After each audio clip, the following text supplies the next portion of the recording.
কখনো কি ভেবেছ আমরা মানুষরা কত দ্রুত ভেঙে পড়ি?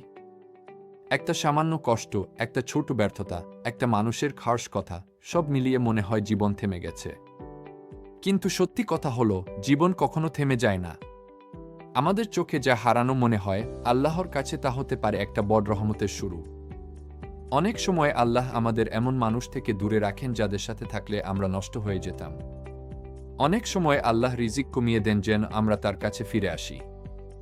আর অনেক সময় আল্লাহ আমাদের কাঁদান যেন আমাদের গুনাহগুলো সেই চোখের পানির সাথে ধুয়ে যায়।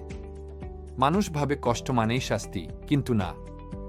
কষ্ট অনেক সময় আল্লাহর ভালোবাসার প্রমাণ। কারণ তিনি সেই বান্দাকেই পরীক্ষা দেন যার প্রতি তার দৃষ্টি থাকে।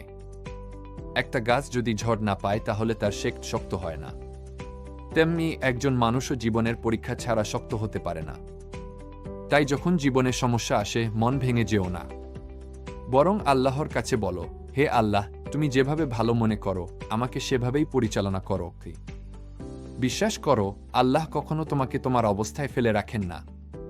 তুমি যদি আল্লাহর দিকে 1 কদম যাও, আল্লাহ তোমার দিকে 10 কদম এগিয়ে আসেন। আজ তুমি যে কষ্টে আছো, একদিন সেই কষ্টই তোমাকে শেখাবে ধৈর্য কি, ভরসা কি, আর আল্লাহর সাহায্য কেমন অনুভব হয়। সব শেষে একটা কথা মনে রেখো, দুনিয়া কারো স্থায়ী ঠিকানা নয়। এখানে কষ্ট থাকবে, পরীক্ষা থাকবে, কিন্তু যারা ধৈর্য ধরে তাদের জন্য আল্লাহর কাছে মহান পুরস্কার অপেক্ষা করছে। তাই হাসো, ধৈর্য ধরো, আর আল্লাহর সঙ্গে সম্পর্ক মজবুত করো।